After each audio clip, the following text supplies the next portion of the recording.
इंदौर में एक दिवसीय प्रवास पर आए प्रदेश के पूर्व मुख्यमंत्री और तत्कालीन कांग्रेस राज्यसभा सांसद दिग्विजय सिंह के द्वारा आपातकाल के अभियान पर सवाल खड़े करते हुए उन्होंने कहा, इसे राजनीतिक रूप दिया जा रहा है।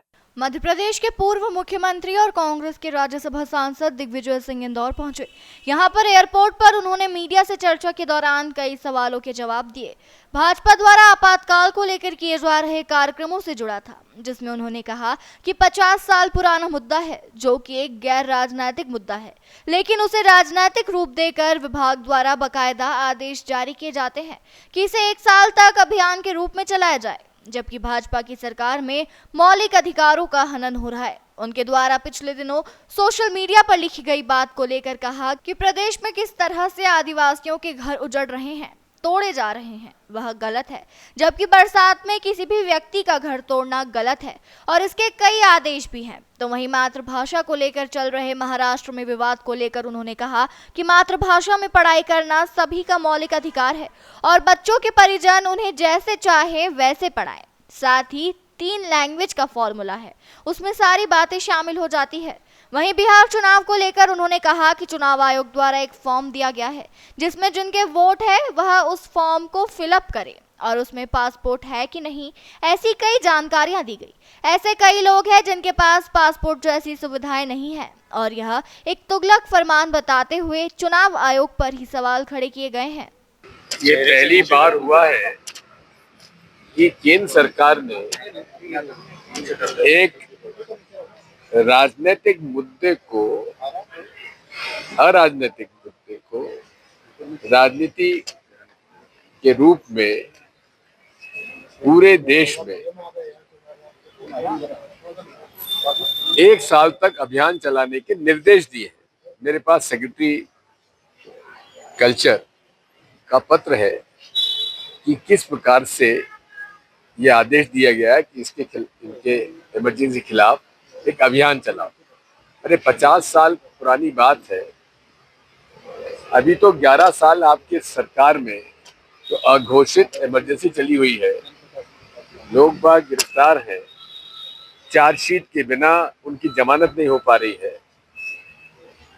ये तो अघोषित इमरजेंसी और अघोषित तरीके से जो संविधान के खिलाफ कार्रवाई की जा रही है, लोगों के अभिव्यक्ति के अधिकार को छीना जा रहा है, ये उससे भी ज्यादा खतरनाक है।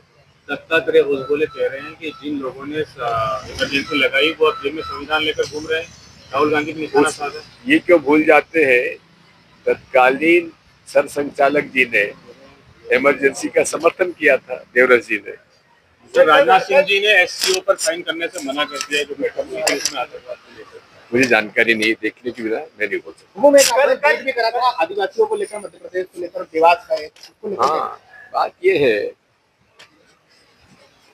प्रदेश में जिस प्रकार से आदिवासियों के साथ अन्याय किया जा रहा है, बरसात में उनके घर उजाड़े जा रहे हैं, ये अमानवीय है। इसकी हम घोर निंदा करते हैं और मांग करते हैं कि इसमें अनेक अदालत के आदेश भी है कि वर्षा के समय बरसात में किसी का घर ना गिराया जाए। सर, महाराष्ट्र में हिंदी को लेकर विवाद चल रहा है। बात यह है कि ये सारी बातें जो है, भाषा का सवाल जो है, हर व्यक्ति को अपने बच्चों को मातृभाषा में पढ़ाने का अधिकार है, लेकिन साथ में जो 3 लैंग्वेज फॉर्मूला है उसमें बात शामिल हो जाती है। बिहार चुनाव आने वाले, सर, किस तरह का परिदृश्य देखते हैं? तो प्रशांत किशोर की चुनाव में, देखिए, बिहार चुनाव में सबसे बड़ी बात यह है कि जो अभी माननीय चुनाव आयोग ने एक नया फॉर्म दिया है कि जिनके वोट हैं उनको भी ये प्रमाणित करना पड़ेगा उनका पासपोर्ट है कि नहीं है, और दुनिया भर का है। उसको हम लोगों ने हाईलाइट भी किया है, कांग्रेस पार्टी ने। अब आप बताइए, इंदौर में ऐसे कितने लोग होंगे जिनके पास पासपोर्ट होंगे? तो ये इस प्रकार के तुगलकी आदेश ईसीआई कर रही है, ये बहुत ही खतरनाक है। प्रशांत किशोर असर डालेंगे सर किसी पार्टी पे? देखते हैं। सर, कल सीएम के काफिले में जो गाड़ियां थी, उसमें 19 गाड़ियों में डीजल के बजाय पानी भर दिया था। वो धक्का लगाना पड़ा। मुख्यमंत्री के काफिले में आज रतलाम की घटना है। कौन कारीगर है ये?